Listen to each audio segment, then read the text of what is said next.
Ierīkotajā mājvietā zem koka mizas bija pašauri, bet ļoti mājīgi. Pašausti deķi pār nelielu gultas vietu, aizkaru mežģīnes, tās gan prasīja pacietību un lielāku laika posmu. Pat nelielajā virtuves stūrītī bija skaisti sienu dekori. Mazās mājvietas saimnieks bija vientuļnieks Zirneklis. Tāds lādzīgs vīrs, nedaudz apaļīgs. Gadu krātā pieredze un gardās maltītes savu mājvietu bija atradušas uz Zirnekļa vēdera. Vienmēr šis kungs bija elegants, staigāja dzeltenbrūnā uzvalkā.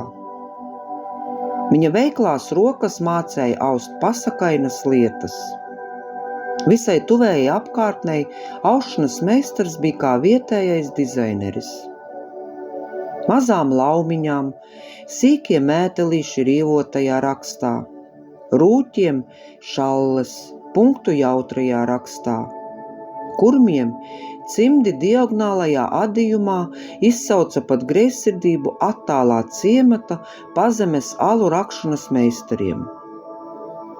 Ar lepnumu izslejot cepures ar ziedu motīviem, pa meža takām staigāja jaunie buciņi. Cepures lieliski sildīja jaunos briestošos radziņus, kuri gaidīja savu dīkšanas laiku. Savukārt vestes režģa raksts izcēla lapsas eleganto augumu.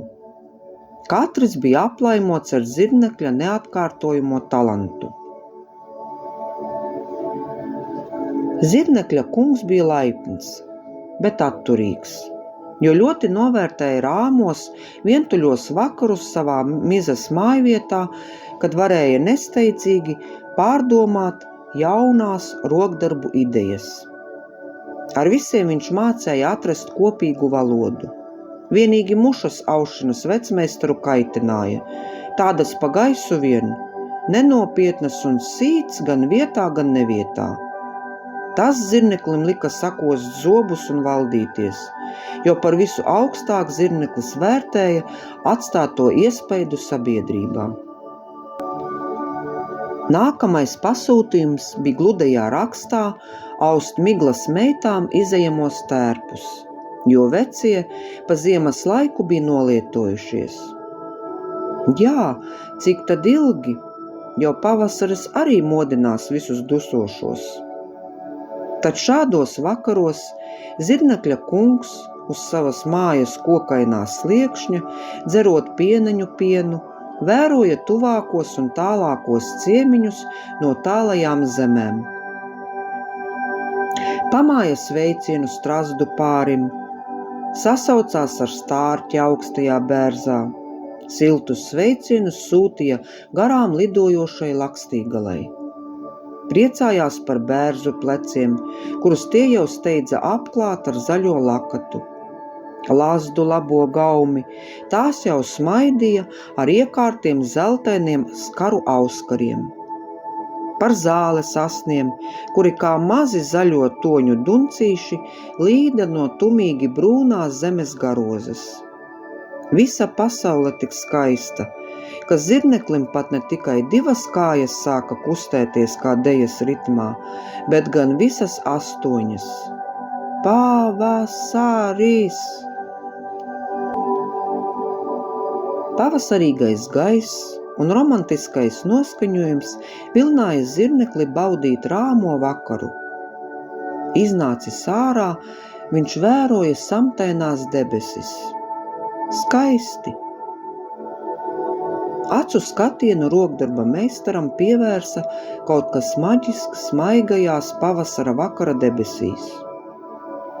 Tur bija ļoti spoža, oranžīga zvaigzne. Zirneklis sastinga. Kāds skaistums! Brīnumainā debesu ķermeņa tikšanās ar Zirnekli tagad bija katru vakaru. Lāga vīrs pašam negribot iemīlējās savā zvaigznē. Nedeva viņam mieru, kā šo brīnumu sauc un kas tā ir. Tajā pašā kokā, kurā mājvieta bija arī zirneklim, dzīvoja gudrā pūce. Viņa savā mūžā bija piedzīvojusi daudz ko, un tāpēc daudz ko zināja. Tas nekas, ka pūces aktīvākā dzīves daļa pagāja naktīs, bet arī šajā diennakts daļā ir daudz dažādu interesantu notikumu. Zirneklis nolēma uzrāpties stāvu augstāk, apciemot savu kaimiņieni. Lai apmeklējums būtu pieklājīgāks, tad viņš pūcei bija noaudis pelēk brūnu lakatu. Sarunas laikā zirnekļa kungs dabūja atbildi uz savu jautājumu. Pūce izstāstīja, ka tā oranžīgā, spilgtā zvaigzne ir viena no mēness meitām.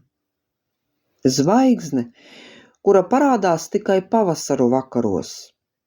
Vārds ar tāds pats spožs un atmiņā paliekošs. Arturus. Ieguvis atbildes, zirneklis rāpoja savām mājām, pie sevis tā sapņaini atkārtojot. Arturus, skaisti.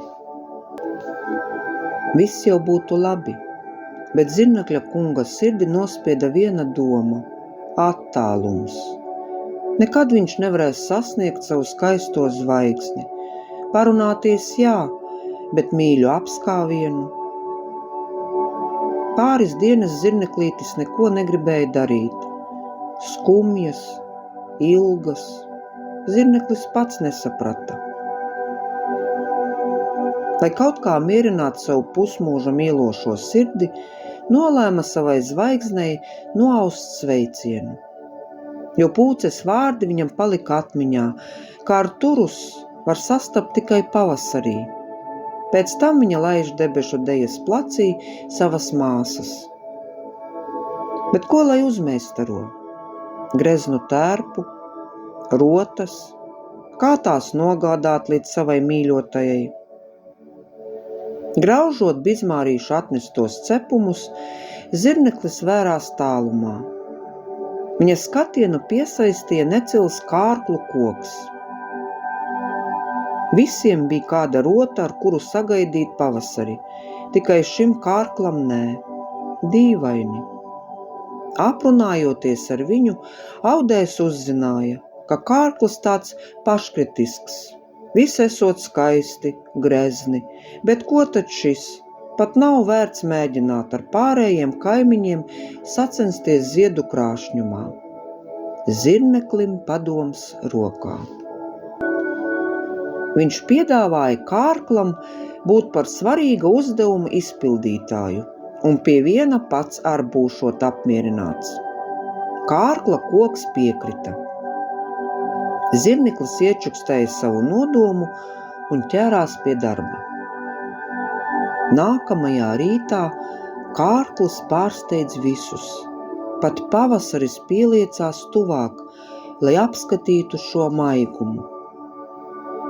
Kārkla zaros bija mīksti, maigi, pūkaini, kā mazas oliņas izausti pumpuriņi, zilpelēki ar dzelteniem pilieniem.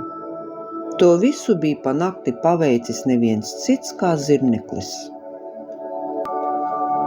Tas bija viņa sveiciens un mīlestības apliecinājums savai pavasara zvaigznei, lai tā no saviem tālumiem var sajust Audēja patiesās jūtas. Patiesas, tīras, neatkārtojamas. Pavasaris nenocietās un noglāstēja zirnekļa radīto brīnumu. Vienā vārdā – maigums.